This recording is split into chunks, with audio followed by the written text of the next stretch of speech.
देखिए, अगर आप किसी एक सब्जेक्ट के साथ नाइंसाफी करेंगे तो वो भी आपके साथ नाइंसाफी करेगा। तो वो चीज़ आप लोगों को करनी नहीं है। सभी के साथ एक ही व्यवहार करना है, ठीक है, क्योंकि सभी को एक साथ पढ़ना है।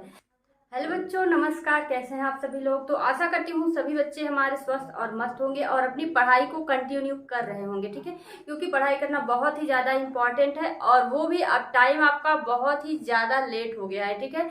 आप लोगों का 10 अक्टूबर बीत चुका है। अब आप लोगों को बहुत ही तेज पढ़ाई रफ्तार आप लोगों को अपनी तेज करनी होगी, फिर जाके आप लोगों की सारी पढ़ाई कंप्लीट होगी, क्योंकि एक सब्जेक्ट है नहीं, ठीक है। अगर आप क्लास 10th में है 6 सब्जेक्ट है, और अगर 12th में है 5 सब्जेक्ट है, और सभी सब्जेक्ट को पूरा आप लोगों को टाइम देना है, पूरा समय देना है, ठीक है। किसी एक सब्जेक्ट के साथ आप लोगों को नाइंसाफी नहीं करना है। देखिए, अगर आप किसी एक सब्जेक्ट के साथ नाइंसाफी करेंगे तो वो भी आपके साथ नाइंसाफी करेगा। तो वो चीज़ आप लोगों को करनी नहीं है। सभी के साथ एक ही व्यवहार करना है, ठीक है, क्योंकि सभी को एक साथ पढ़ना है। क्योंकि सभी के अंक जो है 100 नंबर होते हैं, और 100 नंबर आपको वो दिलाएंगे, लेकिन आपको सभी के साथ वही बिहेव करना होगा। आप लोग क्या करते हैं कि हिंदी इंग्लिश को नहीं पढ़ते हैं, वो चीज़ मत करिए, ठीक है। तो आज का यह वीडियो पूरा हिंदी को लेकर है, ठीक है। हिंदी में आप लोगों को क्या क्या पढ़ना है। अभी मैंने देखा है कि बहुत सारे बच्चों के कमेंट आते हैं कि हिंदी में आधुनिक काल पढ़ना है, ये सब भक्ति काल और ये काल नहीं पढ़ना है। तो आज मैं सारा चीज़ क्लियर करूंगी आप लोगों को क्या पढ़ना है और क्या नहीं पढ़ना है, ठीक है। तो ये वीडियो सभी बच्चों के लिए जो क्लास 10th में है, सभी के लिए बहुत ही ज़्यादा इंपॉर्टेंट है। तो वीडियो को पूरा देखिएगा, तभी चीज़ें आपको समझ में आएगी। और आज का वीडियो देखने के बाद और किसी वीडियो को सिलेबस के लिए तो बिल्कुल मत देखिएगा, क्योंकि आज जो मैं आपको बता रही हूँ पूरा डिक्लेयर कर दे रही हूँ क्या क्या आपको लगेगा। और 2023 बोर्ड का कंप्लीट सिलेबस है, ठीक है। अब इसमें कोई चेंजिंग नहीं होगी, सिर्फ यही सिलेबस जो है वही है, ठीक है। तो चलिए वीडियो को शुरू करते हैं। सबसे पहला जो प्रश्न आएगा, ध्यान से सुनिएगा, पहला जो प्रश्न आएगा उसमें 5 खंडों में होगा, ठीक है। पहला प्रश्न, प्रश्न 1, ठीक है। अब इसमें क, ख, ग, घ, ठीक है, अंग, ठीक है। अब देखिए, ये चीज भी किसी को समझ में नहीं आती है ठीक से, किसी भी बच्चे को ये चीज समझ में नहीं आती है कि ये कहाँ से आ रहा है। तो पहला प्रश्न जो आपको आएगा वह गद्य से आएगा, ठीक है। बहुविकल्पी प्रश्न 5 प्रश्न आएंगे जो कि गद्य से होंगे और एक एक नंबर के होंगे, ठीक है। आप लोगों का पेपर पैटर्न है थोड़ा सा चेंज हुआ है। 20 नंबर के आप लोगों को पहले ऑप्शनली करना होगा, ठीक है। 20 नंबर के क्वेश्चन ऑप्शनली करने होंगे, उसके बाद आप लोगों को बड़े बड़े प्रश्न जो होते हैं उसको करने होंगे। यहाँ पर आपने देखा ये आपके गद्य से है, ठीक है, गद्य से। अब गद्य में क्या सिलेबस है? शुक्ल और शुक्लोत्तर युग, ठीक है।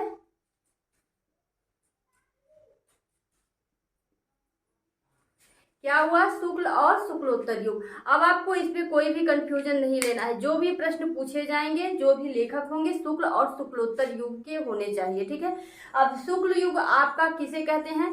आपका जो शुक्ल युग है, छायावादी युग को शुक्ल युग कहते हैं, ठीक है। ध्यान से सुन लीजिएगा, शुक्ल युग छायावादी युग को कहते हैं, और आपका शुक्लोत्तर युग जो है वो प्रगतिवादी युग है।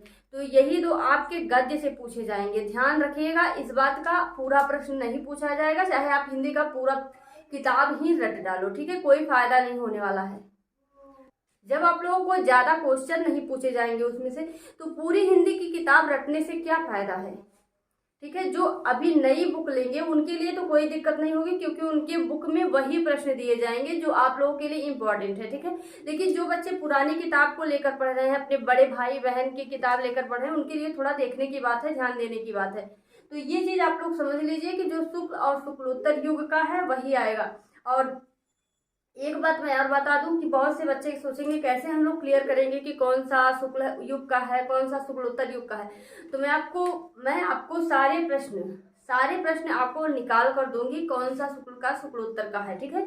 और कुछ भी नहीं पढ़ना है। आगे हम लोग बात करेंगे काव्य का, यानी कि जो सारे प्रश्नों की बात करें क्या क्या पूछा जाएगा।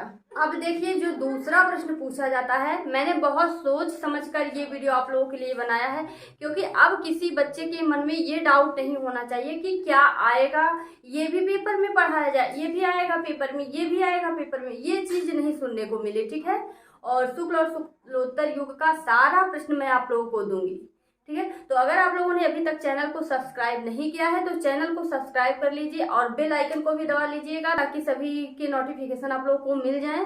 चलिए देखिए, दूसरा प्रश्न जो आता है हिंदी में, ध्यान से सुनिएगा। प्रश्न 2, जो 2 प्रश्न पूछे उसमें भी वही होता है क ख ग घ अंग। ठीक है, अब इसमें भी 5 प्रश्न, एक एक नंबर। ठीक है, एक एक नंबर आप लोगों को मिलेगा। ठीक है, और यहाँ पर आपका क्या सिलेबस है, सिर्फ आपको रीतिकाल पढ़ना है और आधुनिक काल पढ़ना है, आगे कुछ भी नहीं पढ़ना है। ठीक है, रीतिकाल और आधुनिक काल का क्लास 10th का मैंने पढ़ा दिया है आप लोगों को। जो जो प्रश्न पूछे जाएंगे, जो जो लेखक इंपॉर्टेंट है, ठीक है, वो सब मैंने आप लोगों को दे दिया और मैंने आप लोगों को उनकी रचनाएं भी एक वीडियो में दे दिया है। तो उसको जाकर आप प्लेलिस्ट में देखोगे, आपको मिल जाएगा, उसको जाकर पढ़िए और कुछ भी नहीं पढ़ना है। बहुत सारे लोग आपको कंफ्यूज करेंगे, ये प्रश्न वो प्रश्न, मैं आपको साफ साफ क्लियर कर दूं, आपको नहीं पढ़ना है। ठीक है, रीतिकाल आधुनिक काल बस इतना ही पढ़ना है। काव्य से तो जो दूसरा प्रश्न पूछा जाएगा काव्य से पूछा जाएगा। ठीक है, काव्य से पूछा जाएगा और आपका रीतिकाल और आधुनिक काल। ठीक है, यही 2 में से आपके प्रश्न आएंगे। ठीक है, बाकी सारे रेड्यूस हैं।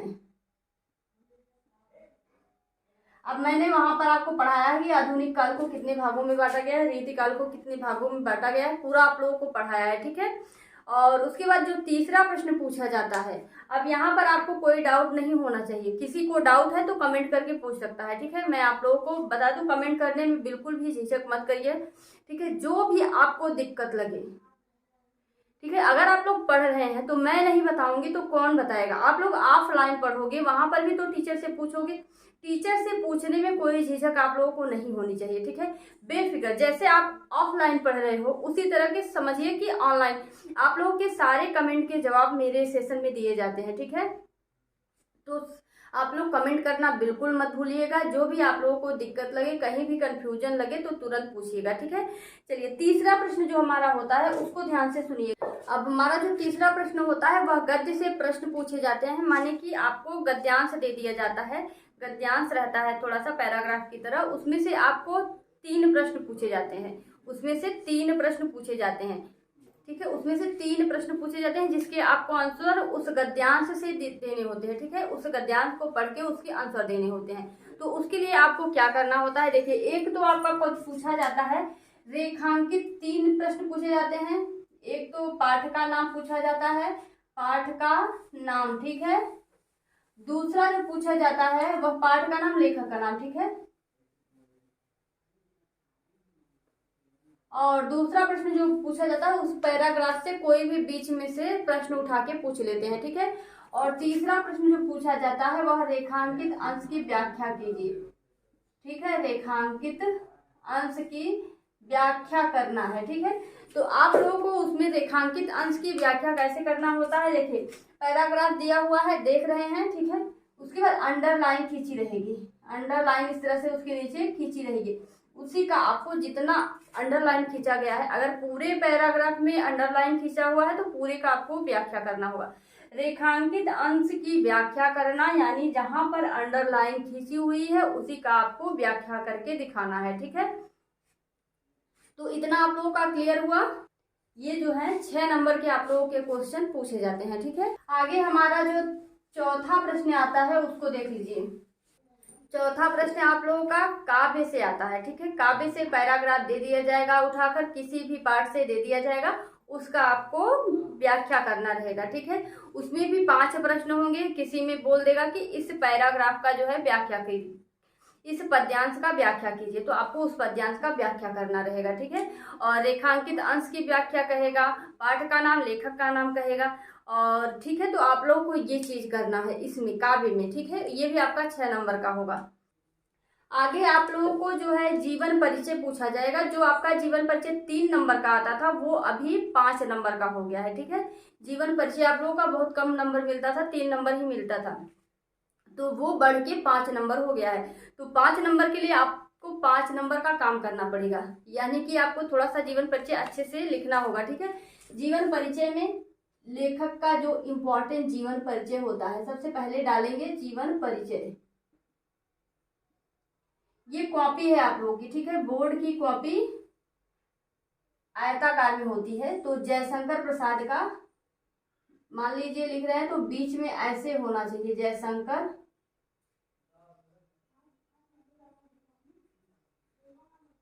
प्रसाद, ठीक है। यहाँ लिखिए आप लोगों ने जयशंकर प्रसाद। अब यहाँ नीचे से लिखना स्टार्ट कीजिए। सबसे पहले डालिए जीवन परिचय।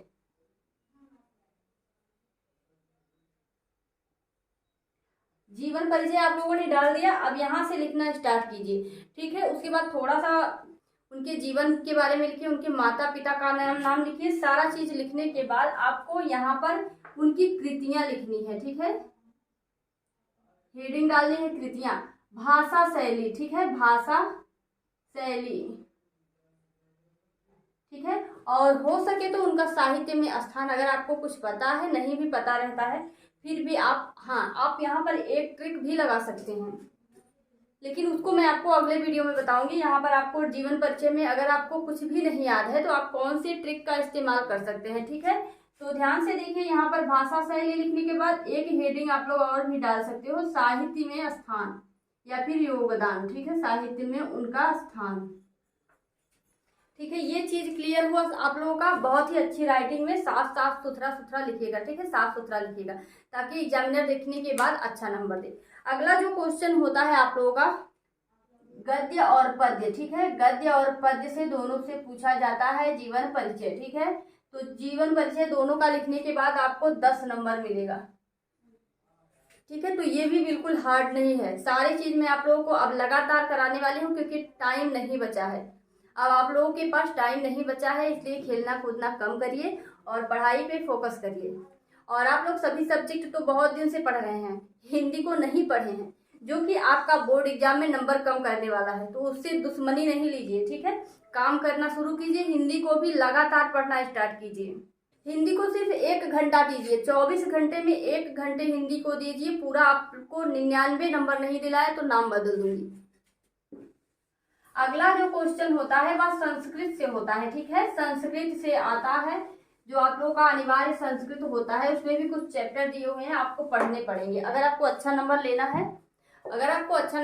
है, तो उसको पढ़ना पड़ेगा, ठीक है। चैप्टर्स को थोड़ा थोड़ा, नहीं कुछ तो ये आपको समझ लेना है कि कौन से चैप्टर में आखिर क्या दिया है, कौन से चैप्टर में क्या दिया है। ये चीज जानना बहुत ही ज्यादा इंपॉर्टेंट है, ठीक है।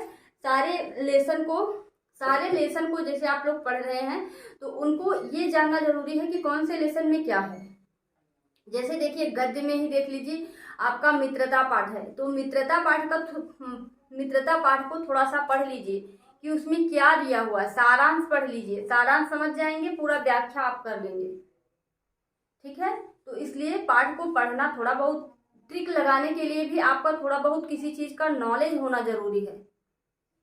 ऐसे ही कई लोग बता देते हैं कि ट्रिक, अगर आप कुछ भी नहीं पढ़े हैं तो लेकिन थोड़ा बहुत तो आना जरूरी है। कैसे लिखा जाता है आपको यही नहीं पता है तो कैसे लिखोगे, ठीक है। तो ये सब चीज जानना जरूरी है, इम्पोर्टेंट है। तो ये ध्यान रखिएगा, थोड़ा सा पढ़ाई में ध्यान लगा दीजिए। बहुत समय आप लोगों ने खेलने में, कूदने में, शादी में, त्योहार में गंवा दिए हैं। अभी आप लोग पढ़ाई पर फोकस करो। अगला जो क्वेश्चन होता है संस्कृत से होता है, ठीक है, संस्कृत से होता है, जिसमें आपको श्लोक याद करना है। क्या याद करना है? श्लोक। आपको श्लोक एक लिखना रहता है जिसको कि आपके वो पेपर में नहीं दिया हो। उस श्लोक को आप लोगों को लिखना है जो आपके पेपर में नहीं दिया हो, ठीक है, ठीक है, आपके पेपर में नहीं दिया होना चाहिए। इसीलिए कम से कम 2 श्लोक तो याद होना जरूरी है, ठीक है। क्योंकि मान लीजिए कि जो आपका आता है संस्कृत से श्लोक का अनुवाद लिखने के लिए, मान लीजिए उसमें दे दिया है जो आप याद किए हो, एक याद किए हो तो कंफ्यूजन होगी, दिक्कत होगी आपको। तो इसलिए 2 श्लोक याद करो, ताकि एक अगर आपके पेपर में आता है तो दूसरा आप लोग लिख दो, ठीक है। उसके लिए भी आपको अच्छे खासे नंबर मिल रहे हैं। और तीसरा, अगला जो प्रश्न हमारा होता है 6वें प्रश्न में ही, ये ख है, ये क है और दूसरा ख है, ठीक है। तो ख में आपका क्या दिया होता है? एक तो गद्य का जो है संस्कृत में अनुवाद करने के लिए संस्कृत का कुछ पैराग्राफ दिया जाएगा, उसका आपको संदर्भ और अनुवाद करना रहेगा। ठीक है, संदर्भ हेडिंग डालेंगे, पाठ का नाम लिखेंगे और उसके बाद अनुवाद हेडिंग डालेंगे, इसको आप लोग लिखेंगे। ठीक है, कहीं भी कोई दिक्कत होगी तो कमेंट करेंगे कि यहाँ पर कैसे होगा, ये कैसे होगा। ठीक है, कोई दिक्कत नहीं होगी, आप लोग पूछ सकते हैं सब चीज। ठीक है, अगला क्वेश्चन व्याकरण से आता है। ठीक है, यानी कि काव्य सौंदर्य से, काव्य सौंदर्य से जो क्वेश्चन पूछे जाते हैं उसको आप लोग देख लीजिए। क्या पूछा जाता है? रस, ठीक है, रस, छंद, अलंकार। ठीक है, रस, छंद, अलंकार पूछे जाते हैं। अब इसमें देखिए, रस आप लोगों को सिर्फ 2 पढ़ना है, सिर्फ 2 रस पढ़ने हैं आप लोगों को। एक करुण रस पढ़ना है, दूसरा हास्य रस। ठीक है, 2 ही रस आप लोगों को क्लास 10th में 2 ही रस दिए गए हैं, तो करुण रस अथवा हास्य रस, यही 2 रस पढ़ना है। और आपको यहाँ पर छंद में रोला और सोरठा पढ़ना है। ठीक है, सिर्फ रोला और सोरठा, उसके बारे में नॉलेज लेनी है कि कैसे रोला का परिभाषा है, कैसे एग्जाम्पल है, सिर्फ परिभाषा और एग्जाम्पल। ठीक है, और कुछ भी नहीं। और उसके बाद अलंकार में आपका अर्थालंकार पढ़ना है। ठीक है, शब्दालंकार और अर्थालंकार 2 अलंकार होते हैं, जिसमें कि आपको अर्थालंकार पढ़ना है। उसमें भी अर्थालंकार में 3 अलंकार, उपमा, रूपक, उत्प्रेक्षा। ठीक है, उपमा, रूपक, उत्प्रेक्षा, ये 3 अलंकार इसमें पढ़ने हैं। ठीक है, तो अगला क्वेश्चन जो है हिंदी व्याकरण से है। अब उसमें क्या क्या है? 5 है। ठीक है, हिंदी व्याकरण से क, ख, ग, घ, अंग। ठीक है, यहाँ पर कितने हैं? 5 प्रश्न आएंगे आपके 8, क्वेश्चन नंबर 8 से। ठीक है, हिंदी व्याकरण से 8 प्रश्न पूछे जाएंगे 8वें प्रश्न में। उपसर्ग में आपको क्या क्या पढ़ना है? तो उपसर्ग में तो हमको जो है सिलेबस देख के चलना है। ठीक है, तो सिलेबस में उपसर्ग में आप देखोगे अ, ठीक है, यहाँ देखिए अ, अन,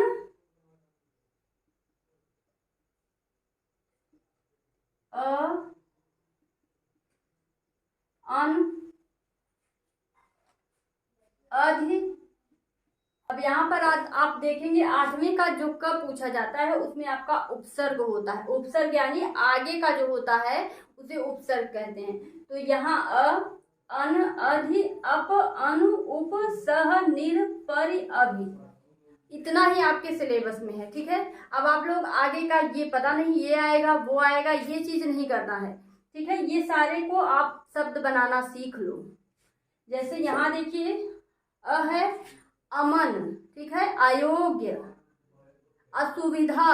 ठीक है, इसके कई बनते हैं। यहाँ पर अन है अनमोल, अनभिज्ञ। ठीक है, कई सारे शब्द हैं जो आपको आते रहेंगे क्या? पहले प्रैक्टिस कर लो। बोर्ड में जाकर जब कॉपी मिलेगी तब आप प्रैक्टिस करना स्टार्ट मत करो, अभी से प्रैक्टिस शुरू करो। अन का अनमोल, अनभिज्ञ। ठीक है, अधि का अधिकार, अधिकार, अधिराज, बहुत सारे शब्द हैं जो आप लोग लिख सकते हो। यहाँ देखिए अप दिया हुआ है, अपमान। ठीक है, और मैं सारे आप लोगों को क्लियर करा दूंगी, लेकिन आप फिलहाल यहाँ पर हम सिलेबस की बात कर रहे हैं तो सिलेबस पर आते हैं। ठीक है, अगला जो है यहाँ पर देखिए ख में प्रत्यय आता है। क्या आता है? प्रत्यय। तो प्रत्यय में क्या क्या है जो आपके बोर्ड एग्जाम में पूछा जा सकता है उसको हम लोग देखेंगे।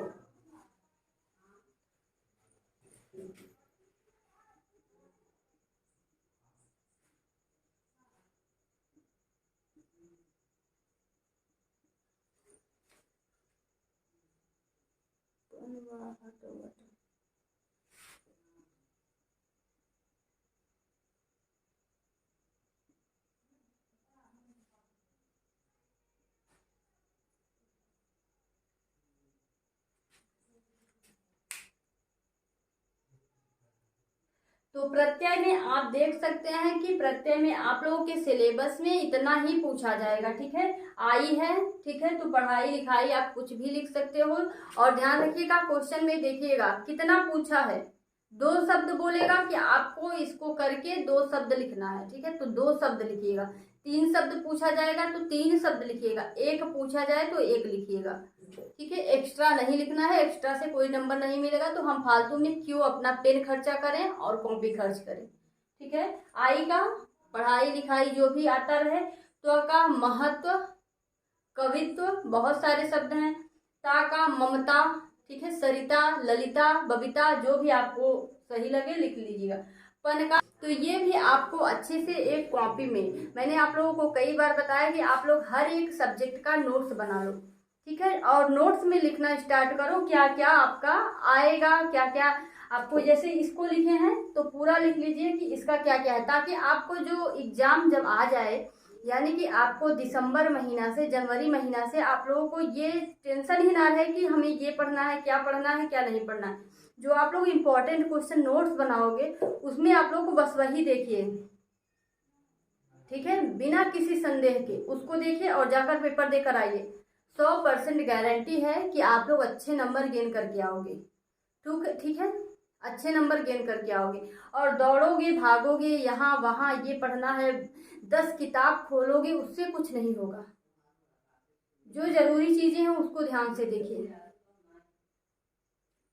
अगला जो है ग में आपका समास पूछा जाता है। आप लोगों के सिलेबस में अभी सिर्फ द्विगु समास है, ठीक है। क्या है? द्विगु समास, सिर्फ यही, कुछ भी नहीं पहचानना है, ठीक है। आपका सिर्फ द्विगु समास है, उसी से जो प्रश्न पूछा जाएगा वही आपको बताना है, ठीक है।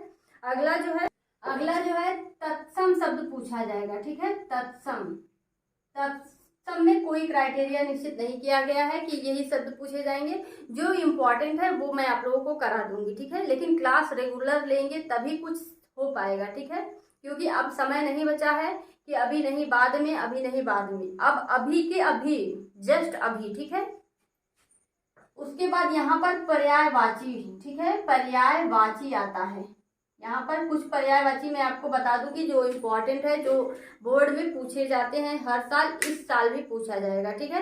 वो मैं आप लोगों को बता दूंगी, जिसको आप लोग याद कर लीजिएगा, ठीक है। सारी चीजें सिलेबस के अनुसार, मेरा कोई इधर उधर का नहीं होता है कि बच्चों को कंफ्यूज करूं, ठीक है। सारी चीजें सिलेबस के हिसाब से देती हूँ। और मैं तो यह भी कहूंगी कि आप पढ़ो, किसी से भी पढ़ो, लेकिन ये चीज ध्यान रखो कि कोई आपकी आंखों में धूल ना झोंक सके, क्योंकि ये चीज आप देखो कि सच में ये हमारे सिलेबस से है कि नहीं है, ठीक है। सिलेबस को ध्यान में रखते हुए चलोगे तो अच्छा नंबर, नहीं तो आप रास्ता भटक रहे हो बेटा, ठीक है। तो सही रास्ते जाओगे, सही मंजिल पाओगे, तो सही रास्ता चूज करो, ठीक है। उसमें आप लोग का ये सब आता है, इसको आप लोग ध्यान से देख लो और इसको नोट कर लो, ठीक है। इसको नोट करके अपने से शब्द बनाओ।